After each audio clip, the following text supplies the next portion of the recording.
Olá, é um prazer estar aqui hoje neste evento da Academia Mineira de Letras.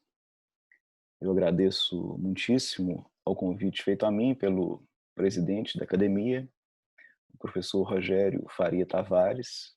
Então é uma honra participar deste projeto, dessa instituição tão importante na história das letras e da cultura de Minas Gerais.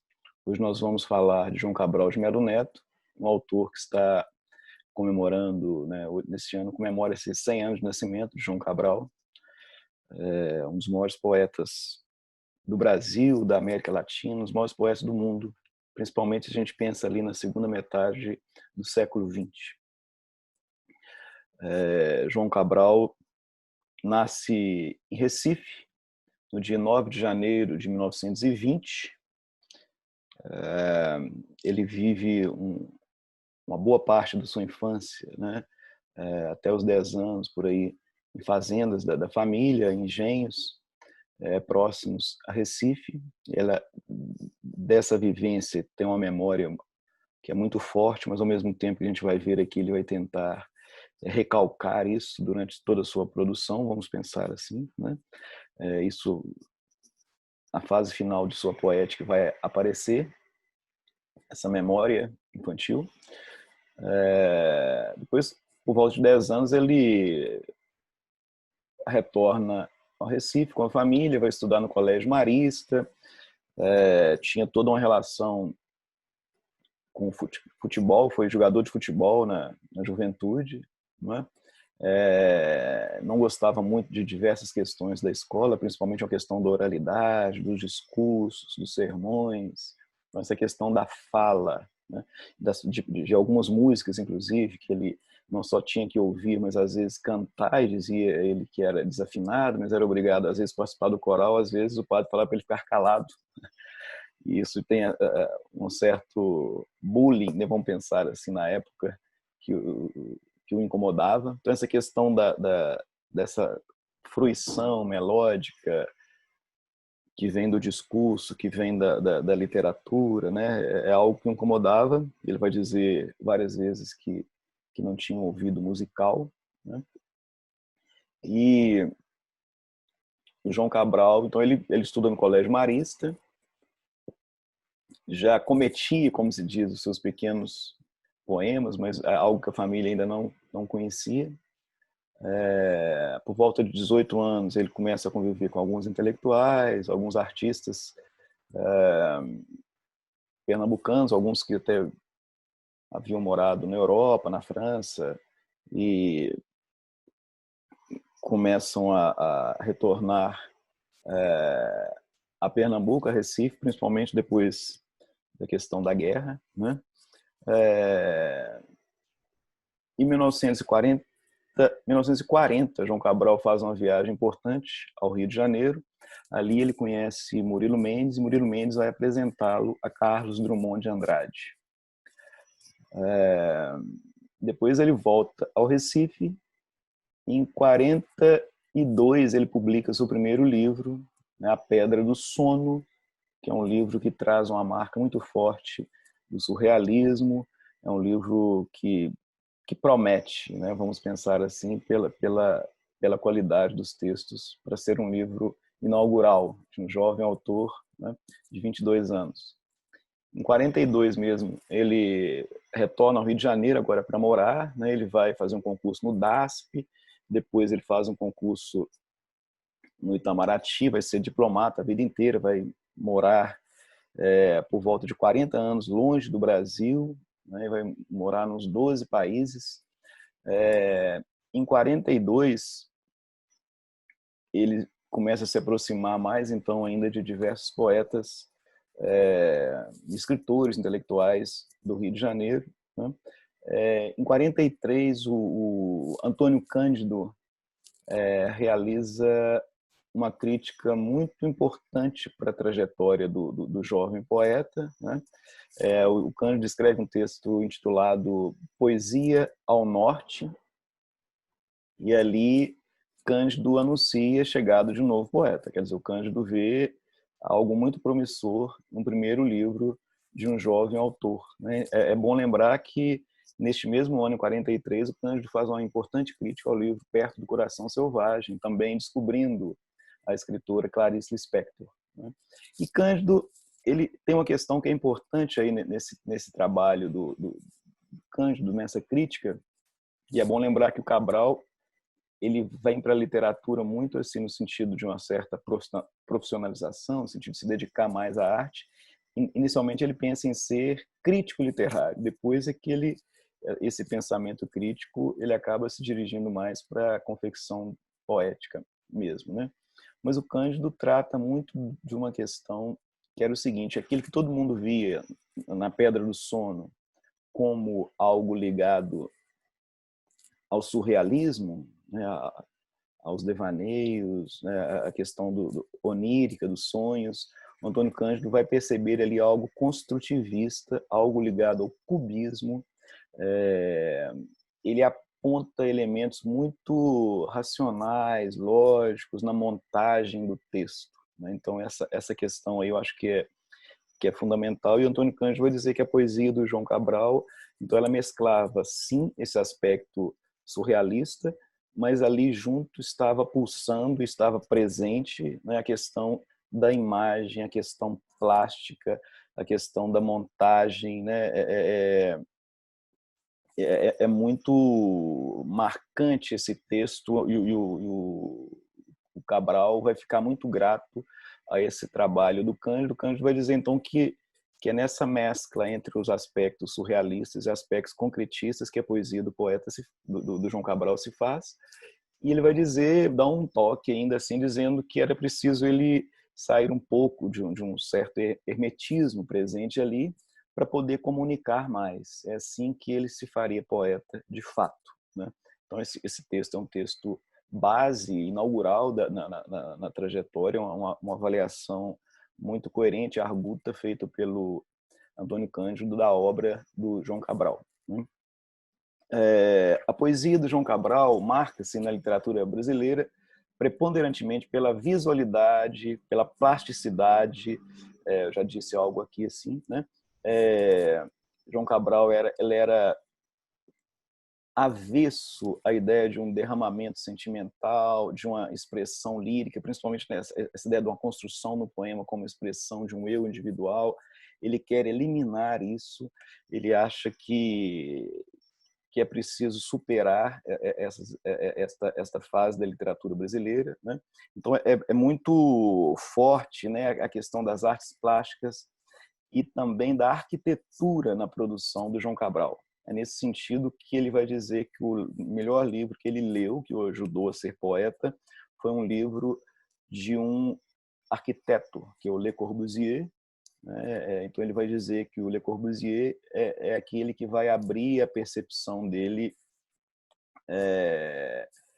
para a confecção literária. Aí a gente pode pensar também que tem o T.S. Eliot, né, o Paul Valéry, e sem esquecer os brasileiros aí, o Murilo Mendes, né, inclusive essa questão surrealista, o Drummond, entre os autores a quem o primeiro livro dedicado está lá o nome de Drummond.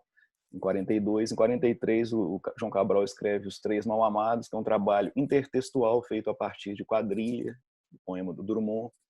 Em 45, no Engenheiro, no livro Engenheiro, o livro é novamente dedicado a Drummond, tem um poema lá para o Drummond no livro. Então, é importante pensar a presença muito forte do Carlos Drummond, e o João Cabral vai trazer essa questão, né, da grande influência do Drummond na sua trajetória, principalmente nesses primeiros anos, né, do seu trabalho.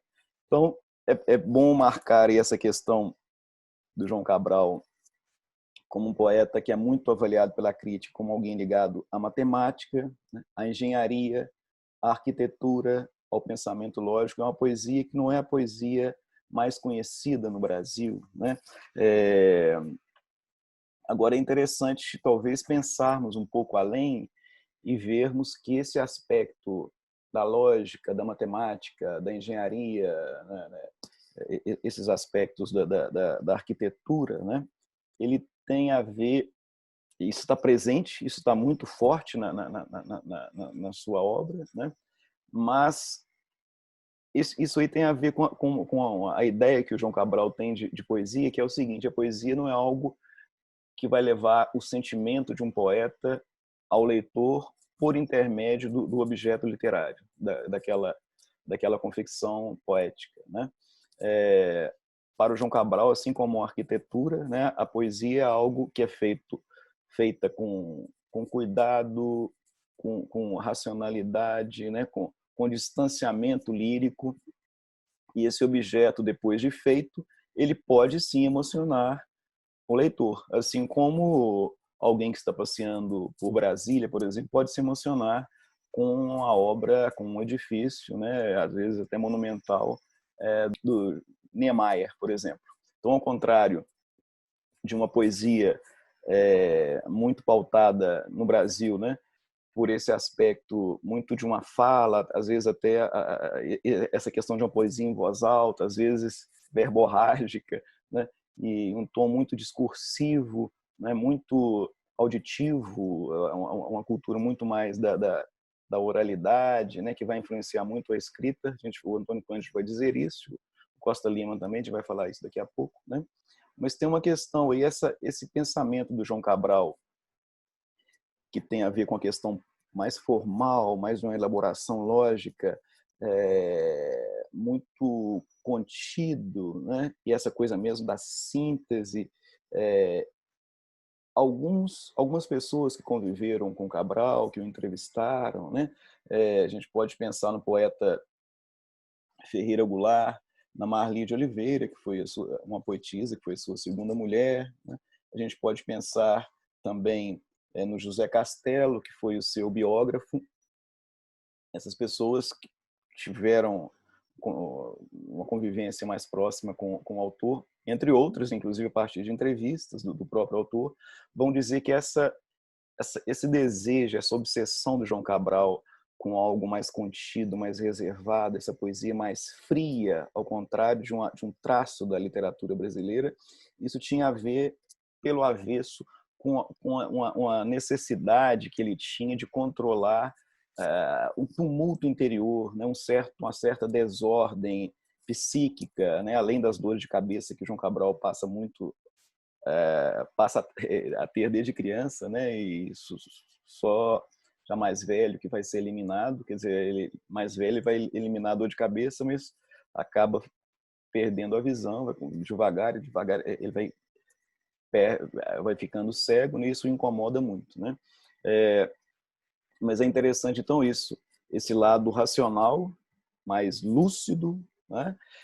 Tem a ver, pelo contrário, com algo interior dele que pulsava, que, como eu disse, que era algo meio em tumulto, que ele queria, de uma certa forma, controlar isso a partir de uma certa ordenação mais lógica da sua construção literária poética, né? Acho que esse aspecto é interessante, né, para a gente pensar o autor. Então, ele é alguém, né, visto pela crítica como aquele sujeito que elimina a inspiração, né, e a sua construção tem a ver com a sua construção poética, tem a ver com algo ascético, né, tem a ver com algo severo mesmo. Ele quer uma poesia distante de tudo aquilo que são floreios desnecessários, né, ou que são essa expressão lírica, sentimental, que é muito típico da literatura, assim como a gente sabe que a literatura é uma prima irmã da música, né? O João Cabral também vai buscar afastar isso e se aproximar na sua percepção, né? Vai aproximar mais a literatura das artes plásticas e também da arquitetura, como eu disse, né? É importante a gente dizer que essa questão desse afastamento do João Cabral da verborragia, né, do sentimentalismo, da languidez, né, esse afastamento desses elementos incertos, né, é algo então que é bastante forte na poética do João Cabral, né? Essas questões que estão aí no mundo, ele quer uma poesia, ele busca uma poesia lá no Engenheiro, né, no próprio poema, está dizendo ele quer uma poesia que lida com a superfície, com coisas claras, com objetos, né? O tênis, o copo d'água, né? Ele quer uma poesia feita a partir daquilo que se pode ver, se pode tocar, e não a partir de elementos subjetivos, né, ou mesmo metafísicos, esses questionamentos também da poesia sobre o estar no mundo. Isso aí não interessa a ele. Ele quer um mundo, as coisas que estão à vista, né, aquilo que ele quer fazer a poesia sobre coisas, objetos, e não sobre sentimentos, e muito menos percepções evanescentes, né? A própria ideia de metáfora vai ser, como é usualmente pensada, vai ser desconstruída na construção do autor, né? Eu acho que tem uma questão que é interessante pensar aí, né? Adiantei um pouco. O Antônio Cândido, em Literatura e Sociedade, por exemplo, vai dizer muito que a literatura brasileira é marcada muito por essa ideia de uma mistura de uma escrita com a fala, né? É uma escrita muito oralizada, se a gente pode dizer assim, né?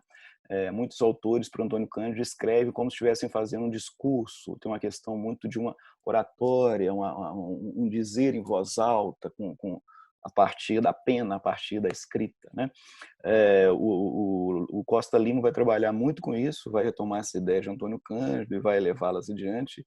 Para o Costa Lima, esse aspecto que é muito forte na literatura brasileira tem a ver com a cultura auditiva, que é mais forte do que a escrita. A escrita seria aquela mais pausada, mais pensada, né? Essa literatura mais oralizada no pensar de Costa Lima tem a ver também com improviso, né? É tudo aquilo que o Cabral quer afastar da sua dicção, do seu traço como poeta, né? Do seu estilo como autor, né? Eu acho que essa questão é importante. Um elemento que eu quero também ressaltar aqui, que é o seguinte: o João Cabral, eu escrevi uma tese de doutorado no FMG, chamado Traço, a Letra e a Bossa, Literatura e Diplomacia em Cabral, Rosa e Vinícius. E ali eu trabalho com o conceito de diplomacia menor, apropriando de um conceito de literatura menor de Gilles Deleuze. E aí, o João Cabral seria um bom exemplo para a gente pensar em diplomacia menor, pelo contrário da diplomacia dos grandes negócios, dos grandes tratados, né, as negociações, inclusive econômicas, que são feitas. A diplomacia menor é aquela que você faz, às vezes, distante dos consulados, né, distante do trabalho formal do poeta. São as relações que o autor estabelece, por exemplo, o João Cabral, né, com Juan Brossa, Juan Miró, Tápias, a vivência dele na Espanha, tanto que isso vai influenciar a obra dele, e também esses autores e artistas vão reconhecer o tanto que o João Cabral vai influenciar a própria obra deles, né? A diplomacia menor, então, seria esses contatos, não só estéticos, mas também esse contato com outra idade. Então, esses deslocamentos, essas percepções, né, que, no caso do diplomata, escritor, poeta, pode ser propiciado pelas viagens. Isso não há necessidade de viajar, a gente sabe disso, que o próprio Drummond, o Mário de Andrade são autores que viajaram muito pouco, né? Mas fica aí essa ideia da viagem como uma sugestão desse encontro com a diferença, essa saída do eu, essa saída daquilo que é comum, né? que é o já vivido, o já conhecido, né? Então, nesse sentido, o João Cabral vai dizer que, se o trajeto diplomático dele tivesse sido outro, ele talvez tivesse construído uma outra poesia, né? E é bom marcar o seguinte: João Cabral, ele morava em um país, né? Por exemplo, na Espanha. Ele queria conhecer a história do país, a geografia do país, né? A arte daquele país, a literatura daquele país. Na Espanha, ele vai ler muito Cid, né? Que é um grande poeta, vai ler e conviver também, né? com poesia, com poetas, com artistas da Espanha. Quando ele vai para a Inglaterra, além de frequentar muito cinema, ele diz que vai ler muito literatura inglesa, que vai, de uma certa forma, tirar do João Cabral a questão de uma formação muito francesa que ele tinha no Brasil, né? Uma formação de uma literatura francesa. Essa experiência dele na Inglaterra, ele vai dizer que vai ser muito bom para mostrar para ele outras percepções, outras formas de construção poética, como na Espanha também, né? Quando ele vai para a África, vai conhecer, além da poesia escrita, vai conhecer a poesia oral dos griots, né, africanos. Então, acho que essa questão, e ainda tem uma relação ética, né, com os párias, né, com os migrantes nordestinos, com as pessoas simples do sertão. Então, a diplomacia menor é esse contato com a outra idade, né, aquilo que não tem a ver comigo, né? A gente pensar, o Ítalo Calvino vai dizer que a literatura é isso que fala do outro, né? Do pássaro, do objeto, daquilo que é o exterior, né? O Deleuze vai dizer também, né, citando poetas, que a literatura começa quando eu saio de mim, né? Assim, ali que começa a aparecer a construção literária. Nós podemos dizer que na obra do Cabral, além de um aspecto muito forte, que é essa questão da engenharia, né? Do método, né? Dessa questão formalista ou construtivista, dessa frieza, desse distanciamento lírico, há uma questão muito importante que não pode passar batida, às vezes não aparece muito nas avaliações da obra do autor, que é a questão da resistência. Na obra do João Cabral é muito forte a ideia de uma poesia da resistência, da fibra, da persistência, né? Uma coisa do visceral, né? E algo ligado mesmo a um projeto não utópico, grandioso, mas a questão do devir, modificações daquilo que está à frente. Quer dizer, às vezes ele pega como exemplo pessoas simples, seja um migrante, ou seja uma dançarina de flamenco, ou seja um cantor flamenco, ou seja um jogador de futebol, porque tem muito ali, nessas personagens, muitas delas, algo de ascético, algo de persistente, algo de resistente. Então, eu vou mostrar para vocês aqui, rapidamente, algumas poesias que funcionam como exemplo dessa questão na obra do João Cabral de Melo Neto, né? A poesia fiada efetiva de João Cabral, a fibra, o risco, a resistência, o ascetismo, o devir. O poema A Palo Seco, de Quaderno, a gente pode ler neste poema, né? O cante a palo seco é o cante mais só, é cantar no deserto devassado de sol. Não o de aceitar o seco por resignadamente, mas de empregar o seco porque é mais contundente. Poemas da Cabra, Quaderna. Se o negro quer dizer noturno, o negro da cabra é solar. Não é o da cabra o negro noite, é o negro de sol luminar.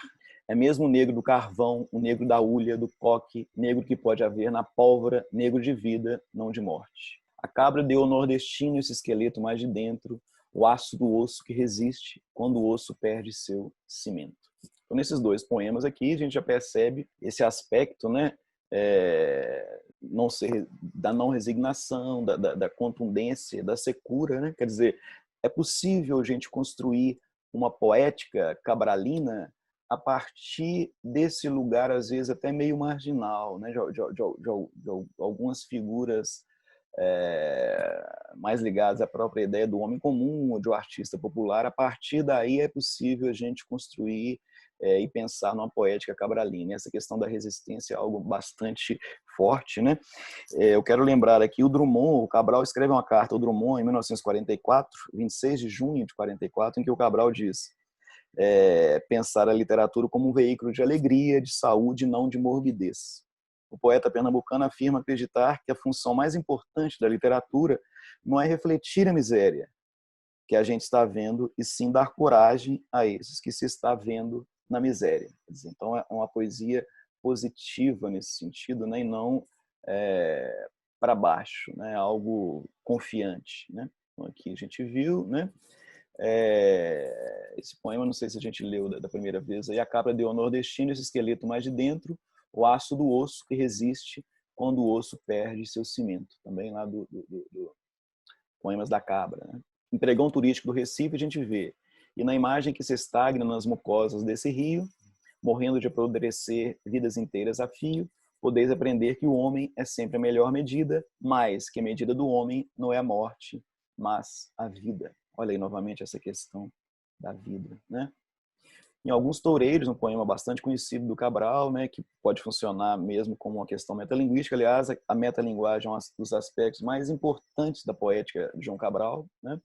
A gente pode ler: sim, eu vi Manuel Rodrigues Manolete, mas a seta, não só cultivar sua flor, mas demonstrar aos poetas como domar a explosão com mão serena e contida, sem deixar que se derrame a flor que traz escondida. Como então trabalhá-la com a mão certa, pouca e extrema, sem perfumar sua flor, sem poetizar seu poema. Quer dizer, essa ideia do afastamento dessa ideia de poesia que você constrói um texto, depois você vai floreando para tornar aquilo mais bonito, mais sedutor. Essa ideia do toureiro, né? A tauromaquia, inclusive, é um dos temas mais importantes da poética do João Cabral, né? Esse controle, esse ascetismo do toureiro, é isso o poeta quer trabalhar também nesse sentido com a sua construção poética, né? Estudos para um bailador andaluz, a gente pode ler, né, em alguns trechos, que somente ela é capaz de acender-se estando fria, de incendiar-se com nada, de incendiar-se sozinha. Ela tem na sua dança toda a energia retesa e todo o nervo de quando algum cavalo se encrespa. Aqui, na verdade, ela tem na sua dança toda a energia, toda a energia retesa, me parece, né? E todo o nervo de quando algum cavalo se encrespa. Ademir da Guia, um jogador importante do Palmeiras, né, nos anos 60, 70, ele vai dizer o seguinte, né, sobre o Ademir da Guia. Ademir impõe com seu jogo o ritmo do chumbo e o peso da lesma da câmara lenta do homem dentro do pesadelo. Ritmo morno de andar na areia, de água doente, de alagados, entorpecendo e então atando o mais irrequieto adversário. Quer dizer, o jogador não é aquele da firula, da correria, aquele concentrado, aquele que observa, né, que chama para si o jogo, né, e é como se ali ele dominasse o adversário com esse seu ascetismo, né, com a sua precisão. Porque tem essa questão tanto do ascetismo, do controle, mas há também a ideia do risco, né, do se lançar e fazer certo na hora certa, como toureiro, como jogador de futebol, como uma dançarina de flamenco, né? E para a gente encerrar essa parte, o Carpina, lá no Morte e Vida Severina, né, falando com o retirante, é um trecho final lá do Morte e Vida Severina, né? O seu José M.S. Carpina fala com Severino retirante. Depois que o Severino queria se matar, né, nasce o filho do José, né, e ele vai então, o filho é a resposta para o desânimo do retirante. E não há melhor resposta que o espetáculo da vida, vê-la desfiar seu fio, que também se chama vida, ver a fábrica que ela mesma teimosamente se fabrica, vê-la brotar como há pouco em nova vida explodida, mesmo quando é assim pequena a explosão como a ocorrida, mesmo quando é uma explosão como a de há pouco franzina, mesmo quando é a explosão de uma vida severina. Então, quer dizer, essa ideia da persistência, né, de não só da fibra, da resistência, mas de encorajar o outro, né, como diz o Cabral na carta ao Drummond, né, a função mais importante da literatura não é refletir a miséria que a gente está vendo, e sim dar coragem a esse que a gente está vendo na miséria. E passando já para encerrar essa apresentação, eu queria apenas lembrar, né, que João Cabral tem questões na literatura dele que são importantes, né, que tem esse aspecto mais contido, mais trabalhado, né, mais ligado a um pensamento matemático, mas João Cabral trabalha também uma literatura social. A gente pode dizer, tem uma literatura que se aproxima aquela em voz alta, né, que está presente, por exemplo, em Morte e Vida Severina, que é um livro que é lançado em 56, está presente no Rio, que é um livro lançado uns 2 anos antes, né, o Rio. O Rio, então, é um texto que mostra, é um texto em primeira pessoa, é o Rio que diz, né, é uma mistura entre a voz poética, né, com o próprio rio. O rio é esse que vai percorrendo os lugarejos, conhecendo a vida das pessoas, né? E os migrantes vão acompanhando o rio rumo à cidade grande, né? É um texto longo, assim como Morte e Vida Severina é um texto longo. E depois, né, já nos anos 80, me parece que em 84, o João Cabral vai publicar Alto do Frade, que também é outro teatro, né, longo. Aí no Alto do Frade um estudo histórico, né, sobre a história de Pernambuco, a ideia do Frei Caneca, e há um diálogo, inclusive, com o Romanceiro de Confidência, de Cecília Meirelles, né?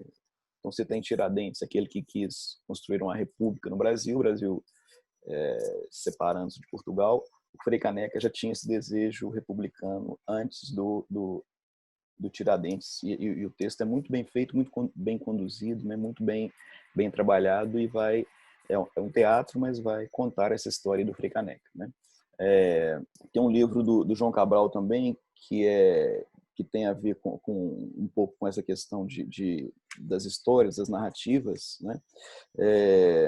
Que é Crimina Cali Relator. É um texto também, mas da fase final do João Cabral, em que vão aparecer histórias vividas por ele, que contaram para ele, às vezes com humor, né? Que não é muito comum no trajeto cabralino. Mas voltando lá ao Rio, né? A gente tem então uma dicção mais discursiva do Cabral, assim como Morte e Vida Severina.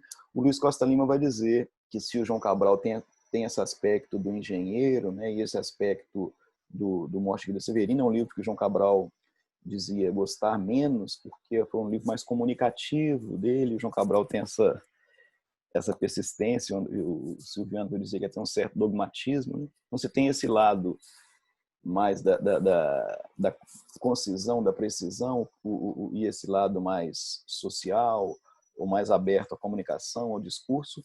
O Costa Lima vai dizer que o livro de João Cabral, mais forte no sentido dessa linguagem afiada, né, é Uma Faca Sua Lâmina. E ele vai dizer, então, que ao contrário desse lado, o Rio, Morte e Vida Severina, de Uma Faca Sua Lâmina, que são opostos, né, com o livro serial, Cabral daria conta de reunir esses dois aspectos, inclusive trazendo questões da memória, com o poema Claros Varones, por exemplo, que aparece ali de uma maneira interessante personagens da infância do Cabral, né? Mas há outros poemas também. Ali, para o Costa Lima, em serial, Cabral vai equilibrar melhor esses dois aspectos, né? Esse aspecto mais comunicativo, esse aspecto mais da precisão linguística na sua obra, né? O Morte e Vida Severina, então, é um livro marcante que vai virar teatro, Chico Buarque vai fazer canções, né, sobre o poema para apresentação do Tuca, né, o Teatro Tuca, que parece que em 65 a primeira apresentação do teatro. Depois, em 66, o grupo vai se apresentar no teatro em Nancy, no teatro, um concurso internacional de teatro. Eles vão ganhar o Morte e Vida Severina com a trilha aí, com o trabalho musical feito pelo Chico Buarque, com os atores, Roberto Freire sendo o diretor, né? Eles vão ganhar o primeiro lugar nesse teatro. O João Cabral vai ver a peça depois, me parece que na Suíça, né? E vai se impressionar muito, vai ficar muito encantado com o trabalho que foi feito a partir do seu texto. Morte e Vida Severina vira seriado de televisão, né? Quer dizer, é esse texto que foi se disseminando, sendo traduzido e adaptado, e mesmo assim João Cabral, sempre nas suas entrevistas, né, ele dizia que ele não gostava, justamente porque é algo mais solto. O texto foi feito a pedido da Maria Clara Machado, é um texto de encomenda, né? No Alto de Natal, seria uma peça de teatro natalina, mas a Maria Clara Machado acaba não tendo como fazer encenar a peça, e acaba, então, o Tuca que vai fazer esse trabalho, né, de Morte e Vida Severina. Eu queria, para a gente encerrar, né, falar aqui da importância do livro A Escola das Facas, do João Cabral, que é um livro fundamental para a gente pensar uma inserção mais forte da questão da memória, da autobiografia, e mesmo de um certo descontrole por conta das personagens na obra de João Cabral. Então ele volta à memória infantil, um livro que é dedicado inclusive aos irmãos, é bom a gente ressaltar isso, né? Quer dizer, a questão lá no serial já tinha poemas ali sobre personagens que habitaram sua infância, mas em A Escola das Facas, o livro é dedicado a isso. É um livro sobre memória, sobre personagens que, de acordo com ele, ajudaram, né? A gente percebe isso no livro, a construir a sua percepção literária. Ele tinha essa vivência ali desde cedo com contadores de história ou com personagens meio malucos, etc., né? Trabalhadores da fazenda. Olha lá, a poesia fiada e afetiva de João Cabral. Menino de Engenho, um poema importante nesse trabalho, né? A cana cortada é uma foice, cortada no ângulo agudo, ganha o gume afiado da foice, que a corta em foice, em dar-se mútuo. Quer dizer, a foice corta a cana e a cana também acaba cortando a foice, né?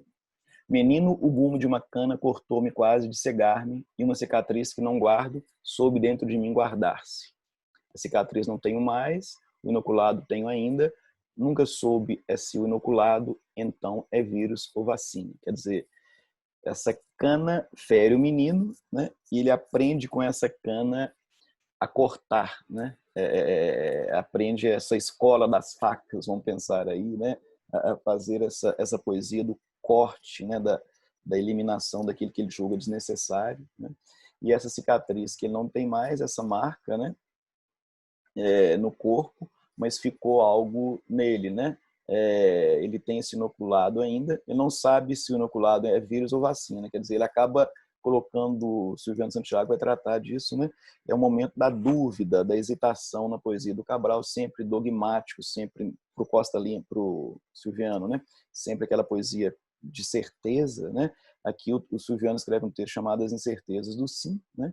Que é o Cabral que já está um pouco mais repensando. É isso mesmo, né? Será que, por exemplo, no livro ele vai dizer que o Nordeste é também o Nordeste do sim, né? Ele vai lembrar do Oriano Suassuna, né? Há outro Nordeste feliz, né? Além daquele Nordeste da morte, da secura, que foi um tema central na obra do João Cabral. O Horácio, que é um personagem bastante interessante no João Cabral, né? Da infância dele, o bêbado Cabal, quando nós, de meninos, vivemos a doença de criar passarinhos e as férias acabadas, o horrível outra vez do colégio nos pôs na rotina de res. Deixamos com Horácio, um dinheiro menino, que pudesse manter em vida os passarinhos. Poucos dias depois, as gaiolas sem língua eram tumbas aéreas de morte nordestina. Horácio não comprar alpiste e tocar na água gratuita para os coxos, certo lhe repugnava. Gastou o que do alpiste com o alpiste cachaça, alma de passarinho, que em suas veias cantava. Então, quer dizer, imagina a diferença dessa personagem com outras personagens, inclusive os nomes, né, a quem o poeta dedica grande parte de seus poemas e livros, né, que são autores e muitos deles artistas, arquitetos, né, e muitos com a proposta mais séria de literatura, né. Aqui essa personagem que sai um pouco desse prumo, né. É interessante ele pensar também aqui o colégio, né, o horrível, né, do colégio, onde há uma rotina de res, né. Na imaginação do pouco ele fala de Ciá Floripes, né. Ele diz: Ciá Floripes veio do poço para Pacoval, dois irmãos, para seguir contando histórias de dormir a mim, meu irmão. Sabia apenas meia dúzia, todas de céu, mas de céu de bichos. Nem precisava saber de outras, tinha fornido o paraíso. Os bichos eram conhecidos e os que não ela descrevia, daqueles mesmo que inventava, colando uma paca e uma gia. Para compor-me o céu dos contos, no começo o vi como igreja. Coisas caídas no contar fazem-me ver a bagaceira. Então, quer dizer, essa senhora contadora de histórias ia lá na fazenda contar histórias para as crianças, né? E ela sabia poucas histórias, mas ia mesclando uma história na outra, um bicho no outro, né? Mas ela não tinha, de acordo com o poema, eu cortei uns trechos, ela não, para falar do céu era uma coisa muito vaga. Isso, o João Cabral queria um céu preciso. Por isso ele imaginava o céu como igreja ou como bagaceira. Então essa poesia do chão, né? O João Cabral chega a uma entrevista a dizer que a poesia para ele é a poesia que é uma poesia mais como uma galinha que anda, né, caminha pelo chão, do que uma poesia de um pássaro, de voos altos. Ele é contrário a isso. Na descoberta da literatura, a gente lê: no dia a dia do engenho, toda semana, durante, cochichavam-me em segredo. Saiu um novo romance. E da feira, no domingo, me traziam conspirantes para que os lesse e explicasse um romance de barbante. Sentados na roda morta de um carro de boi sem jante, ouvia um folheto guenzo a seu leitor semelhante, com as peripécias do espanto preditas pelos feirantes. Então, aqui esse texto, né, é bem conhecido também na obra do Cabral. O Costa Lima vai avaliar esse texto aqui e dizer que havia algo ali feito de uma maneira meio escondida, né? A criança da casa grande vai encontrar com os trabalhadores do eito, com os caçacos, né? Eles iam à cidade domingo, compravam lá os livretos de cordel, mas eram analfabetos, pedia o senhorzinho, né? O filho da fazenda, para ler para eles. E o Cabral ali, ele começa tanto a descobrir uma potência da ficção, né? Ele quer ler o texto para os trabalhadores, mas ao mesmo tempo ele fica com medo das pessoas. Será que elas estão entendendo que isso aqui é uma ficção, né? Será que eles vão achar que eu que sou o gigante, né? Ou que quem que é o brigante? Será que eles estão entendendo o que eu estou dizendo? Há um distanciamento entre o autor, a pessoa, o leitor e aquilo que está sendo dito, né? E alguém acaba denunciando na casa grande que uma criança estava lendo para os caçacos, né? E essa história, então, acaba. Isso acaba, de acordo com Costa Lima, ficando como um trauma na vida do menino João Cabral. E essa questão de não poder ter esse contato, né, com esse outro tipo de trabalhador. Não que a família fosse... Né, diz que os pais eram liberais, o pai era advogado, intelectual, mas tinha esse contato com o trabalhador e esse contato com essa literatura, né, de uma maneira mais simples, ou mesmo com essa questão mais oral, né, e ele foi, digamos, denunciado, a família o proibiu de continuar fazendo essas leituras. De acordo com Costa Lima, isso vai ser um trauma que ele vai carregar para a vida inteira, né? Que vai dizer desse afastamento dessa perspectiva literária mais comunicativa, mais próxima de uma literatura discursiva, né? João Cabral, então, vai eliminar isso do seu trajeto. Livros, por exemplo, como Costa Lima, como livros como Morte e Vida Severina, que vão desgostar, né? Depois do livro pronto, ele não vai gostar muito daquilo. E para o Costa Lima tem a ver com esse trauma. O Costa Lima vai dizer não que a família tenha desaprovado isso, né? Isso foi resolvido, mas ficou o receio, né, com ele desse trauma de fazer algo escondido e ser repreendido, né? A família vai entender, mas depois vão aparecer outros intelectuais, poetas, críticos, que também vão trazer essa espécie de autocensura para a poesia do João Cabral. Então, o Costa Lima vai dizer isso. Eu complementaria dizendo também uma relação... o João Cabral dizia que todos os autores, poetas que surgiam no modernismo, o Mário de Andrade correspondia com eles, né? Escreviam para o Mário, mandavam poemas, o Mário dava retorno e o João Cabral dizia que o Mário foi o único poeta a quem o Mário não respondeu uma carta. O Cabral manda uma carta para o Mário de Andrade, a gente não sabe nem se o Mário respondeu, se ele não gostou dos poemas, achou estranho. O Mário silencia, e isso deixa o Cabral muito chateado, e pensando que o Mário de Andrade tinha todo esse projeto nacional de valorização da cultura popular, né, talvez possa ter alguma coisa aí também, né, junto com outras, nesse distanciamento do João Cabral desse aspecto mais oral, popular e comunicativo da literatura. Então é isso. Para concluir, né, eu quero apenas dizer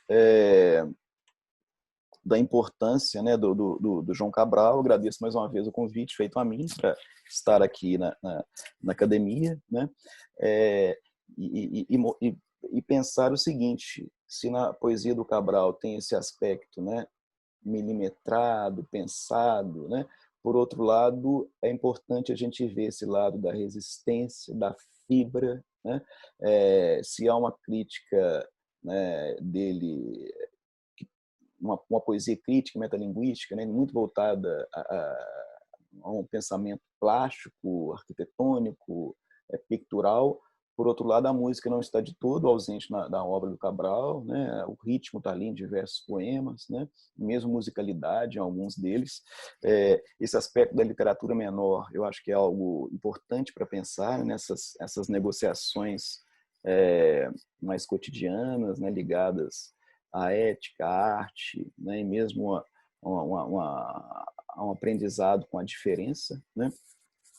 Então tem essa questão aí da diplomacia menor, da fibra, da resistência, e também esse aspecto da memória, da autobiografia que vai aparecer, por exemplo, na Escola das Facas, né?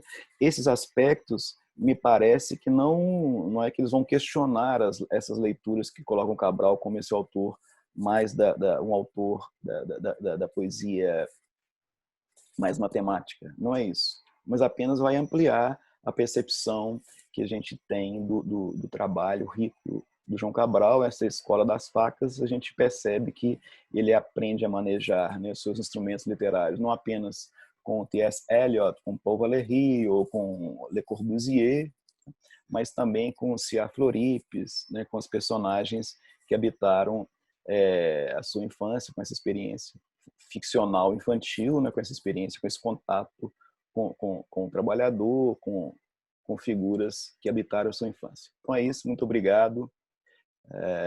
Leiam João Cabral, que é um belo poeta. Abraços.